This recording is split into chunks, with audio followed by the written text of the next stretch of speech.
가을 햇살이 눈부시던 10월의 어느 날, 우리는 처음 만났습니다. 볼품없는 작은 체구에 나이까지 많았던 남편. 그런데 이 사람은 처음 만난 날부터 제게 결혼 이야기를 꺼냈습니다. 그런데 이상하게도 전 그 자신감이 싫지 않았습니다.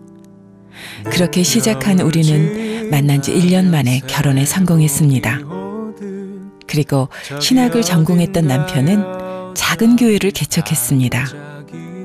그 후 20년의 시간 동안 우리에겐 참 많은 일들이 있었습니다.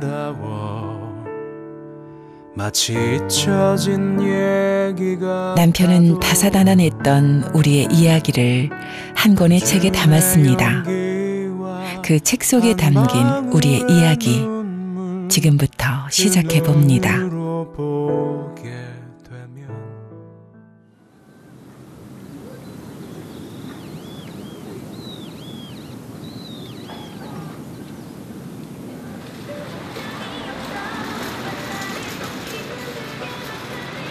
서울의 작은 상가 건물, 이곳에 9년 전 개척한 저희 교회가 있습니다. 크고 화려한 예배당은 아니지만 교회 구석구석 남편의 손길이 닿지 않은 곳이 없습니다.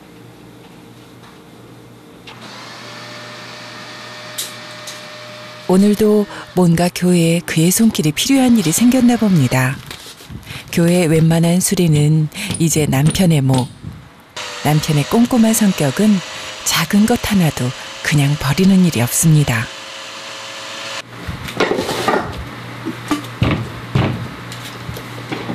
제 친구들도 보면 개척교 목사들은요, 다들 아주 도사가 됐어요. 토목 도사들.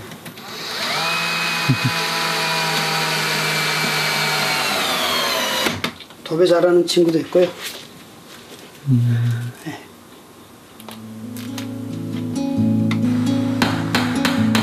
어느덧 남편의 나이도 50. 젊은 시절 장난기 가득했던 그의 얼굴에도 주름살이 많이 늘었습니다.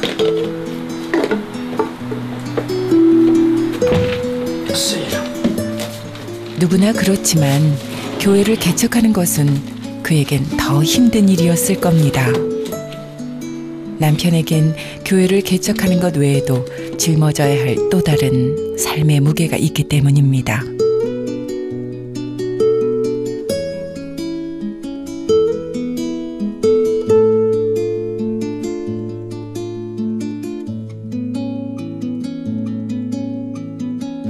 띵동, 어머, 윤기씨, 윤. 예. 그러세요. 어머, 우리 아가씨. 어머, 우리 아가씨. 하루에도 몇 번씩 집에 들르는 남편. 자, 인사 좀 하시오.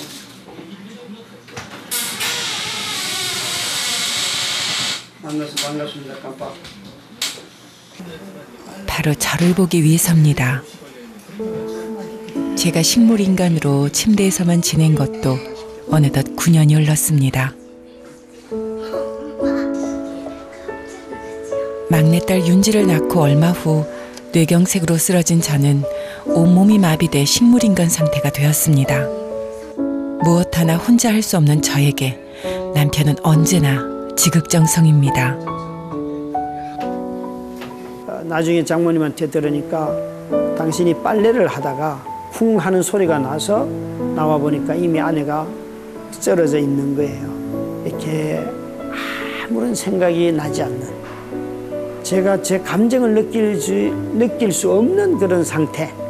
그러니까 보통 이렇게 어려움이 생기면 자기 감정이 나오는 게 아니고 다급해지니까 자기 감정은 다 누르고 이 문제를 해결해야겠다는 그런 강한 의지만 제 속에 있었던 것 같아요.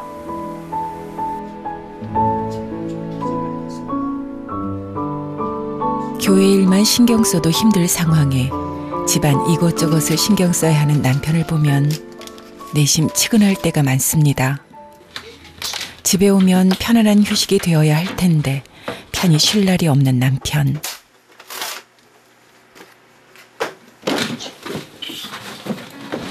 그래도 마냥 어릴 것만 같던 아이들이 어느덧 자라 아빠를 곧잘 도와주니 다행입니다.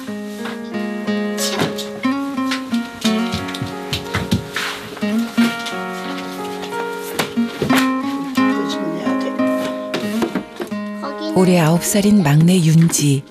저를 가장 많이 빼닮은 아이입니다. 저를 닮아 손재주가 좋다는 이야기도 종종 듣는답니다.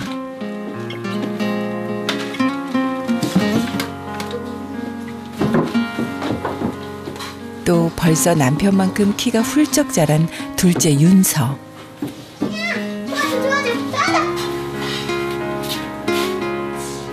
어느덧 의젓해져 이젠 동생에게는 든든한 오빠이자 아빠에게는 믿음직한 아들이 되었습니다.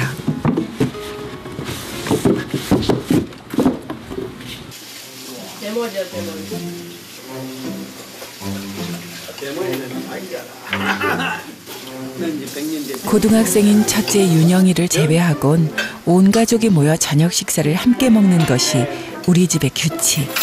야, 윤지야, 네가 좋아하는 오뎅 얘기 있다고 우리 권사님 해주신. 그래서일까요? 여느 집과는 달리 우리 아이들은 남편과 참 허물없이 잘 지냅니다. 제가 아이들에게 하지 못하는 잔소리도 남편의 목. 뛰어다니면 안 된다. 밑에 집 있지. 용돈은 100만 원으로 한다.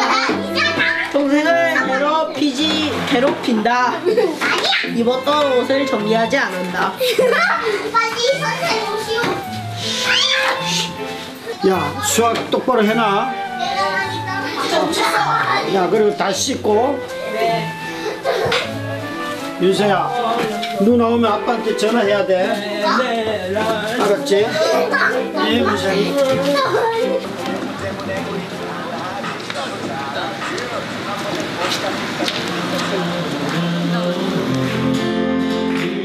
요즘 들어 남편은 목회에 더욱 열심입니다. 지난날 성도들을 제대로 돌보지 못했다는 미안함 때문일 겁니다. 9년째 누워있는 저를 위해 기도해주고 남편의 인간적인 방황과 고뇌를 공감해준 성도들. 감당할 수 없는 삶의 무게에 남편의 신앙과 믿음이 흔들릴 때에도 그의 곁을 지켜준 고마운 사람들입니다. 자기 마누라 돌보는데 칭찬 듣는 것 저밖에 없는 것 같습니다. 이건 비정상적인 사회고 정말 정상적인 사회는 자기 배우자에게 신실한 사회, 하나님께 교회에 신실한 성도, 그게 정상입니다. 능력이 필요한 게 아니고 한국교회는 더 큰 능력이 필요한 게 아니고 신실함이 필요합니다. 사랑하기 때문에 능력을 주신 것이 아니라 사랑하기 때문에 외아들을 내어주신 것이 하나님의 사랑. 우리 성도들은 이미 그것을 가슴 깊이 새겼습니다. 이런 일이 닥쳤을 때 하나님 앞에 씨름해가지고 이겨내신 게 아니라 정말 실질적인 고민들, 실질적으로 하나님 앞에 부르짖음과 또 원망함과 이런 시간들을 거치면서 정말 하나님과 인격적으로 만나시고 네, 그 고통 가운데 십자가를 또 경험하시고 그 좀 시간이 길었지만 그 시간들 또 여기 곁에서 본 성도의 입장으로서 도전이 되고 또 많이 담고 싶은 부분이 됩니다.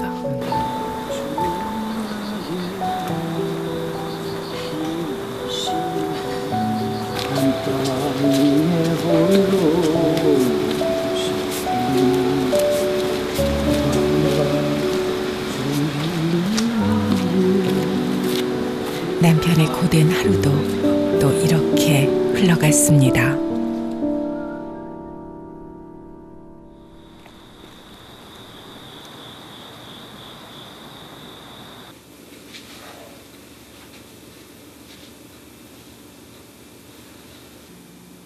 새벽 3시. 남편의 서재엔 오늘도 불이 켜졌습니다. 남편은 새벽 예배 설교 준비도 깊은 묵상의 시간도 이 시간에 가집니다. 사실 제가 아프기 전까진 남편은 이렇게 부지런한 사람은 아니었죠. 저 때문에 생활 습관까지 변해버린 남편. 지금 뭐 이렇게 일찍 일어나야 되는 이유가 있으세요? 아내 기저귀를 거의 한 2시간 단위로 2시간 내지 3시간마다 한 번씩 갈아줘야 돼. 늘 아마 아내로 인해서 긴장은 하고 있는 것 같아요. 그래서 옛날에는 제가 한번 잠들면 딱 4시간, 4시간 반, 5시간 돼야지 일어나지 절대 외부로부터는 어떤 소리에도 반응 못했거든요. 근데 아내 아프고 제가 간병 직접 하면서부터 이제 기침하거나 하면 거의 일어나고요. 변하더라고요. 집에 환자를 둔다는 것은 가족들 모두에게 쉬운 일이 아닐 겁니다.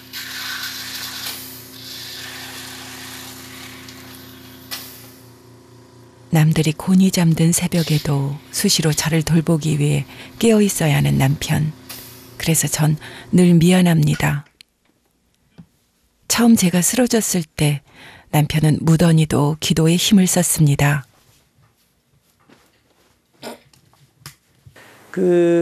어떤 문제가 생겼을 때 기도 안 하는 사람은 없을 거예요. 심지어 불신자도 기도하는 모습은 취하잖아요. 근데 하물며 목회자인데 기도를 왜 안 하겠습니까? 초창기에는 그 확신 가지고 매달렸죠. 오살리 금식기도원에 자주 갔습니다. 자주 가고 비교적 그래도 많이 하나님께 부르짖었던 그런 시기가 있어요.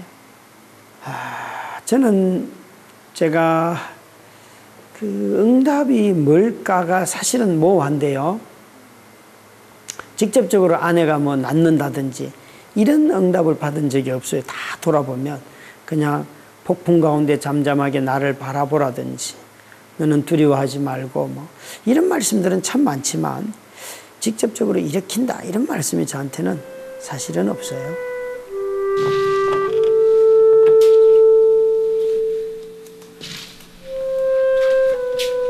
치유와 회복의 말씀 대신 다른 응답을 주신 하나님.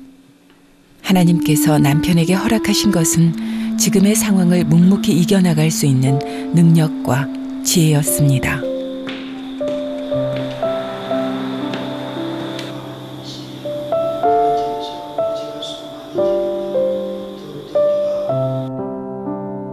남편은 여전히 저를 위해 기도하지만 기도의 제목은 달라졌습니다. 십자가의 사랑, 그것만으로도 충분한 삶. 그것이 남편의 기도 제목입니다.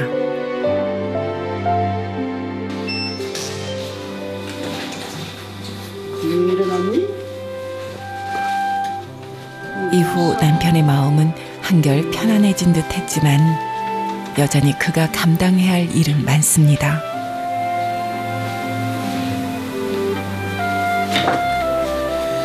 여보, 또 새로운 하루요.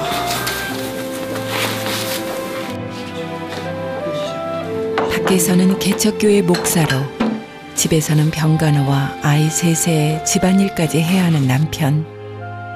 요즘엔 특히나 그의 어깨에 짊어지고 있는 짐이 너무나 무거워 보입니다.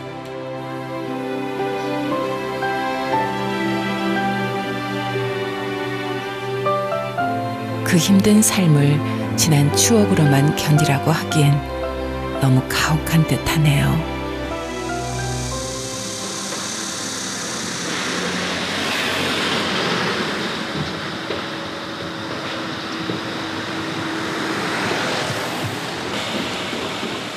남편이 삶의 무게에 지칠 때면 종종 찾는 곳이 있습니다.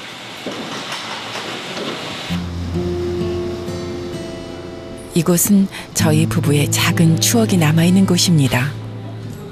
둘이 함께 찾던 이곳에서 요즘엔 남편이 혼자만의 시간을 보내곤 합니다.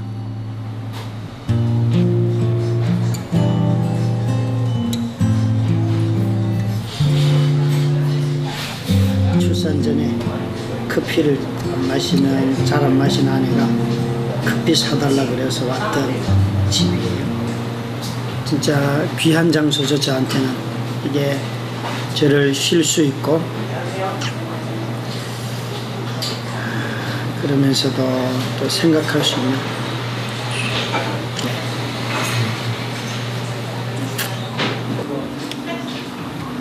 늘 생각하죠. 그립죠, 진짜. 그럴 생각이 들 때는 좀 허전하고요. 예.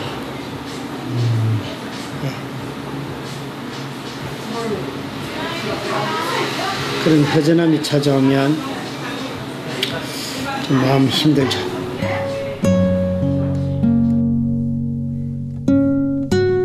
여느 부부들처럼 행복한 가정을 꿈꾸고 소소한 일상의 행복을 누리던 시절이 있었습니다. 하지만 우리 부부가 그 행복을 맛본 것은 고작 10년.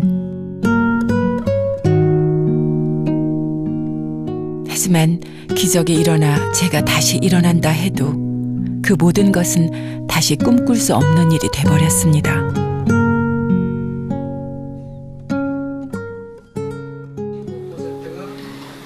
우리나라 한자처럼 들어가 있다. 한자처럼 잉글리시에 나니까 그래 뒤집혀서 앵글랜드가 제 다리는 화상으로 이미 불구가 된 상태. 한쪽 다리는 절단까지 해야 했죠. 그다음에 살 것이라고 박선진, 한은혜, 이매지, 김훈경. 제가 돗자리를 밑에 깔고 위에 다리 위에다가 찜질기를 올려줬어요. 감아줬던 것 같아요.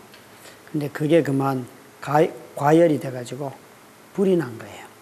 보는 순간 의사들이 다 두 다리를 다 잃습니다. 그렇게 말을 했었어요. 저한테 그건 참 깊이 마음에 남아 있어요. 잘 잊혀지지가 않고요.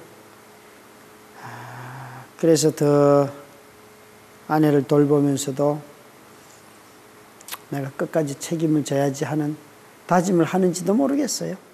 예.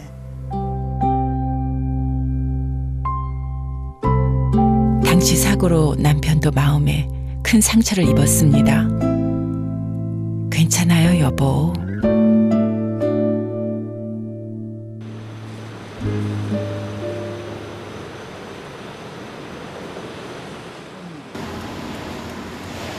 오늘은 남편의 일정이 많은 날. 그런데 왠지 마음이 편치 않아 보입니다.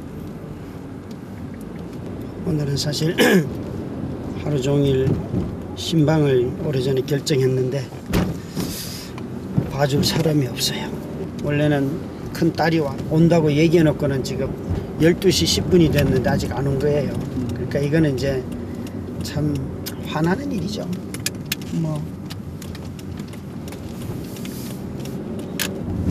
사실 아이들이 하기에는 힘든 일이죠.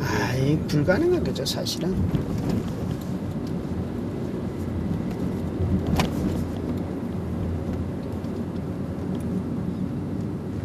그래 참 그런 면에서 제 마음이 또 이중적인 거죠, 그죠? 그 저기는 배집상 어서 오세요. 배집상 없어. 왜? 오늘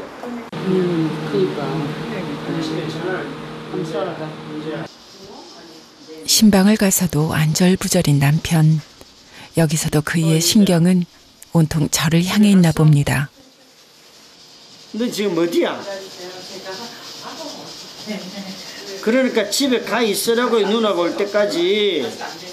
좀 지겨워도 좀 참고 집에 가 있어. 누나 올 때까지. 이놈의 자식들이. 하고 품어주시고 오만큼 때워 들어서서 불산 하나님 감사합니다. 우리 배영현 집사님, 박영수 집사님 하나님의 은혜가 예배가 끝나고 또다시 전화를 드는 남편. 딸, 근데 진짜 이렇게 약속 안 지킬 거야? 너 뭐하고 왔어?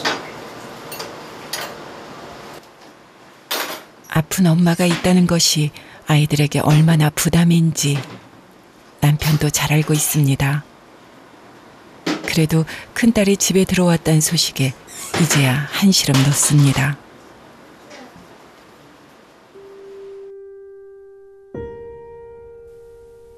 오늘따라 더 외롭고 무거워 보이는 그의 어깨. 제가 아프지 않았다면 다른 걱정 없이 마음 편히 사역에 전심을 다할 수 있었을 텐데 그가 짊어진 삶의 무게를 조금은 덜어줄 수 있었을 텐데 하지만 현실은 남편의 가장 큰 고민과 걱정이 저라는 것입니다. 이런 생각이 들 때면 남편에겐 한없이 미안해집니다.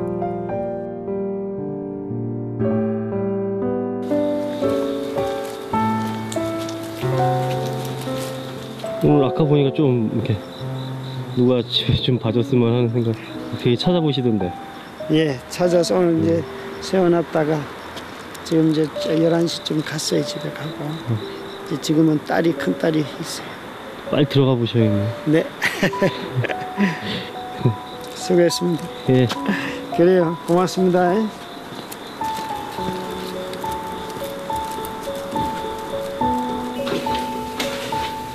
여보, 내가 왔어요.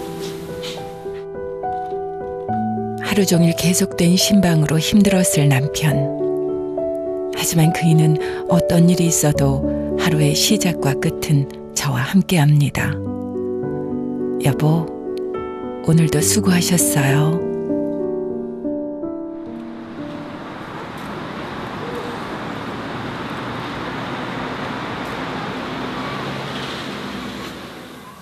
주일 설교를 준비하는 날은 남편과 제가 단둘이 오붓하게 있는 날입니다.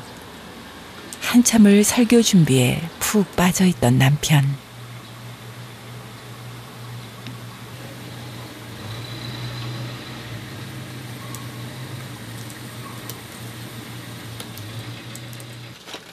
그런데 그가 갑자기 기타를 꺼내 들었습니다.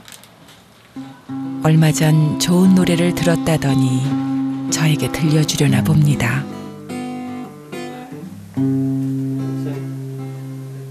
곱고 곱던 그 손으로 넥타이를 매여주던 나 때 어렴풋이 생각나오.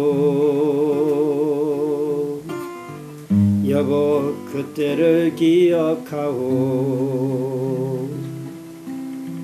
막내 아들 대학 시험 떤 눈으로 지새던 밤들 어렴풋이 생각나오. 여보 그때를 기억하오. 세월은 그렇게 흘러 여기까지 왔는데 인생은 그렇게 흘러 황혼에 기우는데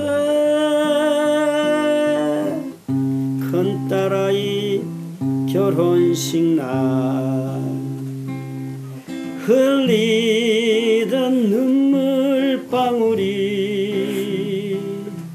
이제는 모두 말라. 여보 그 눈물을 기억하오. 세월은 그렇게 흘러 우리가 함께한 시간 절반을 누워만 있었던 제게 아직도 사랑한다고 고백하는 남편. 저는 참 행복한 여자입니다. 황혼을 기우는데 세월이 흘러가매 흰머리 가늘어 가매 모두가 떠난다고. 여보 내 손목 꼭 잡아요. 세월은 그렇게 흘러 여기까지 왔는데 인생은 그렇게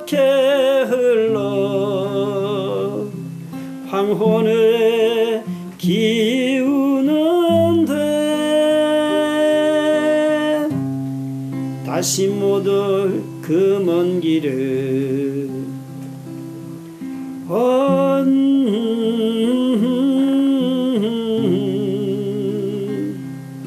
여기 나 홀로 두고 여보 왜 한마디 말이 없소 여보 안녕히 잘 가시오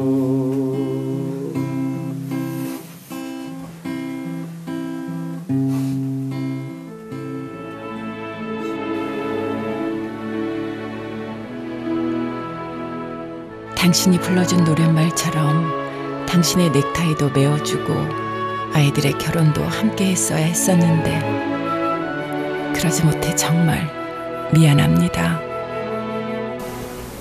그럼 잘 보내시오.